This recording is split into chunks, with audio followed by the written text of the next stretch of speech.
प्रिय विद्यार्थियों, आज हम अशोक के धम्म के विषय में पढ़ेंगे। अशोक का धम्म एक अत्यंत महत्वपूर्ण एवं विवादास्पद धारणा रही है, जबकि इस धम्म का प्रयोग अशोक ने अपने अभिलेखों में व्यापक संदर्भों में किया है।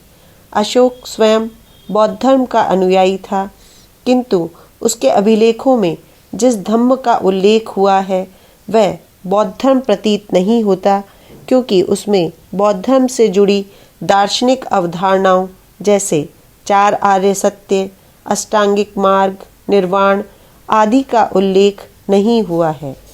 लेखों में उल्लिखित धम्म कोई धर्म विशेष प्रतीत नहीं होता है, वरन वह एक आचरण संहिता मात्र प्रतीत होता है, जिसमें सामान्य नैतिक आचरण पर बल दिया गया है और जिसका उल्लेख प्राय सभी धर्मों में मिलता है।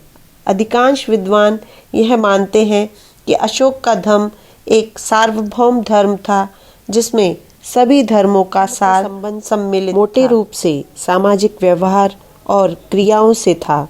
अशोक के धम्म में उस समय के भी प्रचलित विविध सामाजिक नियमों का मिश्रण किया गया था। अशोक ने धम्म का क्यों और कैसे प्रवर्तन किया और इससे उसका क्या तात्पर्य था, यह जानने के लिए उस समय की परिस्थितियों को समझना आवश्यक है। रोमिला थापर का मानना है कि अशोक के धम्म को एक व्यापक पृष्ठभूमि में समझा जाना चाहिए। उसके समय के समाज में विभिन्न सामाजिक, सांस्कृतिक और धार्मिक संस्तर थे। किसान, व्यापारी, आदिवासी थे तो आदिम पंथों के उपासक भी थे। विभिन्न आस्तिक और नास्तिक संप्रदाय थे। नगर जीवन एवं वन्य जीवन के अभ्यस्त लोगों में एक व्यापक सांस्कृतिक खाई भी थी। धम्म के अंतर्गत लाकर इस विविधता को एक सुदृढ़ राज्य की अवधारणा से जोड़ा जा सकता था। इसके अतिरिक्त शांति एवं भाईचारे पर आधारित एक राष्ट्रीय जीवन प्रणाली भी धम्म के द्वारा संभव दीख पड़ रही थी। इस प्रकार अशोक ने साम्राज्य को एक विचार से जोड़ने का प्रयास किया। अशोक ने विभिन्न धर्मों को मानने वाली अपनी प्रजा को परामर्श दिया कि वे अपने धर्म को बड़ा दिखाने के लिए दूसरे धर्म की निंदा न करें। 12वें विशाल शिलालेख में वह सभी धर्मों और संप्रदायों को सम्मान देने एवं वाक संयम की बात करता है। सभी धर्मों में सह अस्तित्व अशोक के धम्म की एक महत्वपूर्ण विशेषता है। इस प्रकार स्पष्ट हो जाता है कि अशोक ने धम्म को विशिष्ट बनाने के लिए अन्य प्रचलित धर्मों को सारहीन बनाने का प्रयास नहीं किया। कलिंग में अशोक के हृदय परिवर्तन की घटना को बहुत बढ़ा चढ़ाकर भी देखा जाता रहा है। उसका अहिंसावादी हो जाना उस समय की मांग बन चुका था। यही कारण है कि अशोक ने अपने धम्म में अहिंसा को सर्वोपरि स्थान दिया था।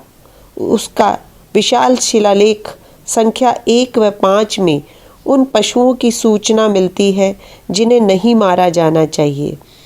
विशाल शिलालेख 13 में वह भेरी घोष को धम्म घोष में बदल देने की बात करता है।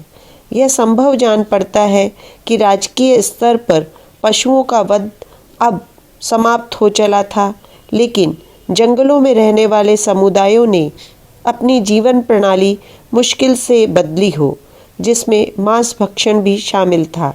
धम्म के दायरे में बहुत ही सावधानी से लोगों के नृत्य प्रति जीवन को भी शामिल कर लिया गया था।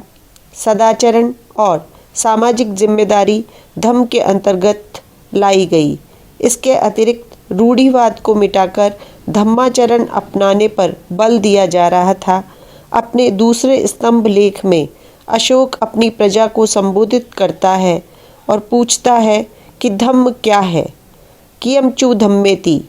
फिर स्वयं ही उत्तर देता है कि दोष से दूर रहना, बहुत से लोगों का कल्याण करना, दया, दान, सत्य और पवित्रता ही धम्म है। अपासीनवे बहुकयाने दया दाने सचे सोचवे। तीसरे स्तंभ लेख में वह यह कहना भी नहीं भूलता कि ये गुण अवनति की ओर ले जाते हैं, जैसे चंडीय, निष्ठुर्य, क्रोध, मान, ईर्ष्या आदि। इस प्रकार धम्म को एक विवेकशील मनोदशा के रूप में हम उसके अभिलेखों में पाते हैं। करणीय और अकरणीय कार्यों को प्रजा के समक्ष प्रस्तुत किया गया है। यहाँ अशोक का धम्म एक नैतिक जीवन प्रणाली के रूप में उभरता है। इस नैतिक जीवन प्रणाली के अंदर दास, भृत्य आदि भी शामिल थे।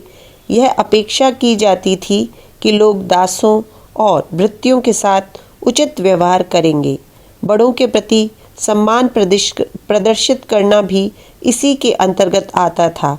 ब्राह्मणों और श्रमणों के प्रति भी आदर सूचक व्यवहार की अपेक्षा की गई थी। अशोक के धम्म से उसका पितृवादी शासन भी गहरे ढंग से जुड़ा है। अपनी प्रजा की भलाई के लिए उसने हर संभव प्रयास किए।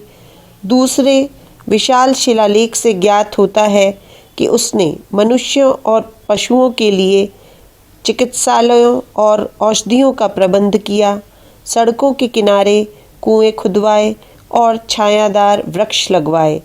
अपनी प्रजा के नृत्य प्रति दुख दर्द को जानने के लिए उसने प्रतिवेदक नियुक्त किए, जो उसे अंतःपुर, पशुशाला या व्यायामशाला कहीं भी समाचार दे सकते थे। इसलिए वह अपनी प्रजा को भी अपनी संतान कह रहा था। धम्म यात्राओं के बहाने वह अपनी प्रजा का हाल स्वयं देखने जाता था। धम्म महामात्रों की नियुक्ति धम्म को बढ़ावा देने के लिए की गई थी। धम्म के प्रसार के लिए अशोक का व्यक्तित्व भी बहुत बड़ा कारक रहा।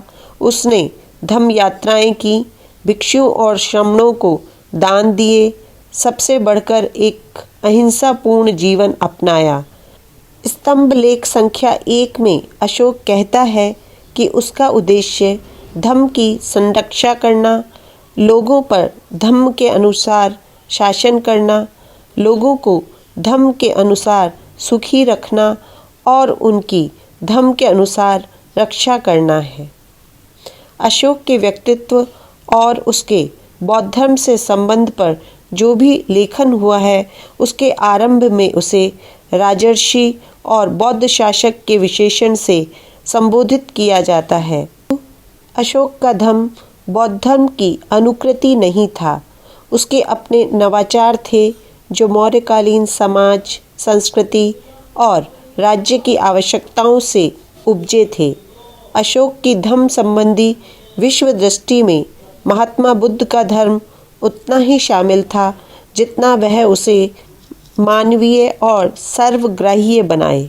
अशोक ने भाब्रू बैराट शिलालेख से उसके बौद्ध धर्म संबंधी जुड़ाव स्पष्ट होते हैं। इसका आरंभ मगध के राजा पियदस्सी के संघ के अभिवादन से होता है। वह बुद्ध, धम्म और संघ में आस्था व्यक्त करता है। इसमें बौद्ध धर्म से संबंधित ग्रंथों का उल्लेख मिलता है। इसे उपासक एवं उपासिकाओं के सुनने और जानने के लिए उत्कीर्ण कराया गया था। इन ग्रंथों के नाम हैं विनय समुकस, अलिय वसान, अनागत भय, मुनि गाथा, मोने सुत, उपतिस पसन, लाहुलोवाद एवं मृषावाद। बुद्ध के शारीरिक अवशेषों पर एक पीठिका स्थापित करने के बाद वह धम्म यात्रा पर भी निकला था। उसने 256 रातें इस परिभ्रमण में व्यतीत की और बौद्ध संघ में विभाजन रोकने के भी प्रयास किए। रुम्मिनदेई लेख से ज्ञात होता है कि वह बौद्ध धर्म के सबसे पवित्रतम स्थल लुम्बिनी की यात्रा पे गया और वहाँ प्रचलित राजस्व की दर को 8वें भाग तक कम कर दिया। इसके अतिरिक्त बौद्ध धर्म से जुड़े हुए प्रतीक भी महत्वपूर्ण हैं।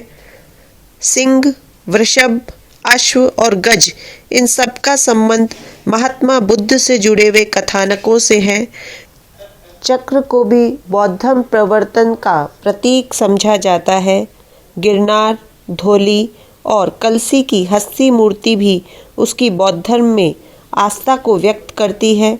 इस प्रकार अशोक ने व्यक्तिगत रूप से बौद्ध धर्म को प्रश्रय दिया और राजकीय नीति के रूप में धम्म की समावेशी विचारधारा को आगे बढ़ाया।